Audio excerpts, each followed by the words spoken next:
Elon Musk, of course, but Nana Kwame Bediako is African Elon Musk in the next generations to come. Everything about me is about investment and development. And for the first time, we have a young man as part of the race, you know? And let me ask you this quickly. You know, there's been a lot of talk, oh, Penifona Dawson, we are tired of the old people. We need young blood, we need young blood, we need young people. And then you emerged. Did you hear that conversation and you decided, well, maybe I should try this time? Or this is something you had planned already and it's just a coincidence? No, actually, I'm not the type that follow or copy things and just use that to build my career. I just look at the environment. I look at situations. I look at crisis. I look at problems and see how I can be of help. What solutions do I have for problems? Because that's how I've built my wealth. That's how I've built my image, my character, just by understanding that I came to meet problems and I cannot run away from it as long as I'm alive. Yeah. You know, so my inspiration Yeah. came from there. Okay, so what particularly triggered you to say, I'm going to throw my hat in, I'm going to run for president? That's not an easy thing to do. Well, of course, you have the finances to do it, but outside of that, what was it? What was that one inciting incident that triggered you to do this? Well, there were a couple of things. One of them was a dream. A The other dream. one was my instincts conflicting with my courage, making me take a decision, which is something that I always do. You know, decisions shape your life 5 years from now, or it can either destroy you or make you. But a choice is a dream. People have choices, and they never will be able to afford for their choice until they take a decision. And out of that decision, the choices will come out. So I don't probably want to sit here telling you everything about my dreams and what happened and everything, but when I sort of summarize everything that has happened in the past 18 months of my life, I think it's a calling. It's a calling. Yeah. From? Well, it's a calling as in my purpose of being here. You know, we all have a moment that we're called to do something we like. I'm sure you were called at some point to be a presenter, or I was called to interview you.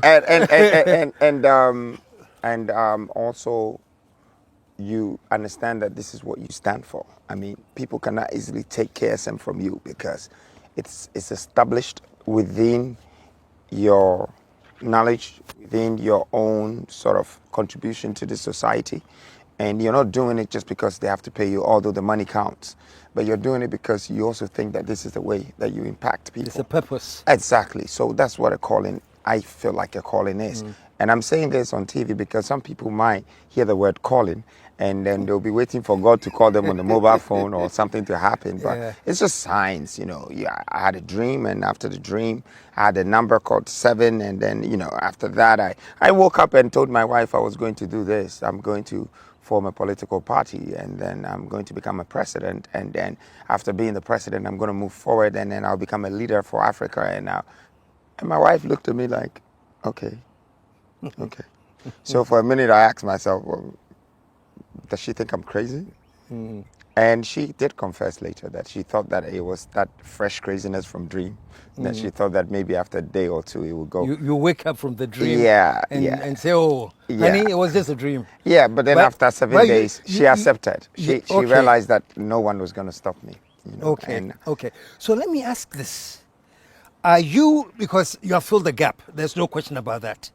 And many of the youth are saying, this is what we're waiting for. You have no idea how they've been hounding me on my page to bring Cheddar. So today, Cheddar is here. Yeah, anyway. And it's for free, by the way. I didn't charge him. I wanted to charge him. Oh, no. I mean, we can only pay for facilitation. But I think what you're doing for Ghana is great. Thank you. So I'm thinking, right now you have said you had this dream, and you know you're going to be president, and after becoming president, then you're moving on to the next step. This is the question I want to ask you. Have you just introduced yourself to the electorate to say, Chele, Cheddar, I'm around, so this is my introduction. But this time I don't feel that I'm going all the way to be president. But Messeaba. Or is this it? Are you coming? Look, I don't measure myself this way. I think maybe that's why I'm a little bit different from people. When you find me in fire and the fire is burning, as long as I'm surviving, whatever that is making me survive in that heat, I will expand it. I would take over, And so when I come to industries, I don't come to just announce myself and go and hide again. I am here to invade the industry. I am here to change the narrative of politics. I'm here to establish a legacy that would make a generational leaders be breeded again. So I'm breeding a new society in governance, and it takes branding, commercial, national branding, which politicians will call it campaign, for people to understand your message, and I think I came with the message, but everybody wanted to find out who the messenger was because I was wearing a mask, and I was telling them that the Yeah. next generational leaders are coming. Yeah. So it's not like it's planned. Yeah, and the Musk thing was quite an exciting entry into the whole race, and we'll come to that. But before that, I just want to find out from you. You said that the campaigning and everything is part of building the brand. That here I'm here to change the narrative. I think to an extent that we are going into an election and we have a 44-years-old person. That alone has changed the narrative. I'm saying, is that the narrative you're looking for, that you ran when you were 44? Or the narrative is that you were sworn in after you just emerged and did what you had to do, and all of a sudden you were sworn in as president? What's the No, narrative? I think there is more borderlines and layers in narrating stuff.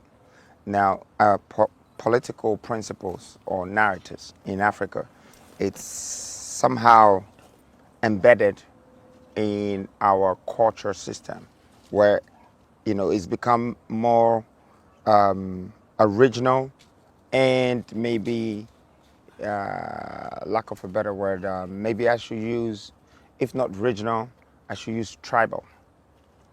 Our politics is falling within those things and the party itself. So people only stand for, oh, okay, you have to be an Ashanti or Northerner to be in politics, and you when you're going to look for a job, you have to belong to a particular party before you are accepted. So this is the increments around the narrative of politics. It's not like the Western world.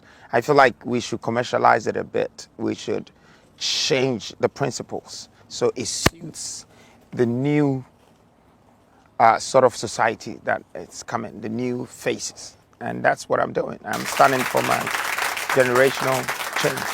It's the youth. They need that change. They want to have a voice. They want to be a part of democracy. They want to understand democracy. They want to be a part of democracy. They just don't want a party. Okay. Is it that they have not always understood that even now they are a part of the democracy? Maybe they don't feel a part of it, but they are. So is it that they don't understand that they are a part of the democracy and that your entry will teach them that you are a part? Well, KSM, I'll tell you this. There could be a university with people that go to the university. But in the university, there are people, teachers, who have children that live within the university that don't have a clue about what they teach. You see, if you want to be a part of something, you need to be taught. You need to be a part of it. You need to understand what democracy is. Does Ghanaians know that democracy is practicing your right, or democracy is an exchange of money for a vote?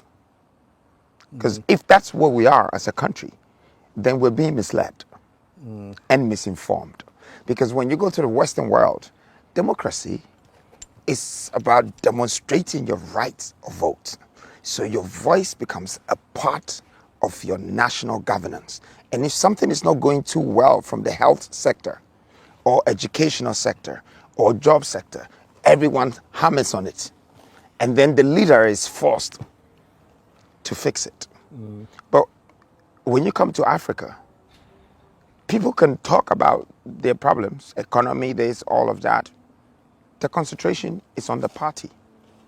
It's not on the country and the people. democracy means that you have put everything else aside. There's no more monarchism. There's no more other sort of ruling powers or authorities working except for using the democratic constitution to govern the nation. And I don't think as a country we're What practicing is it your right. impression now about the Ghanaian understanding of democracy? You are now actually. I just told you. I just told you that an average Ghanaian thinks that pay me money and I'll give you my thumb. That is what it is here. Yeah. Okay, if there is any other one, maybe you can educate me a little more. But that's what I know. Watch out for part 2.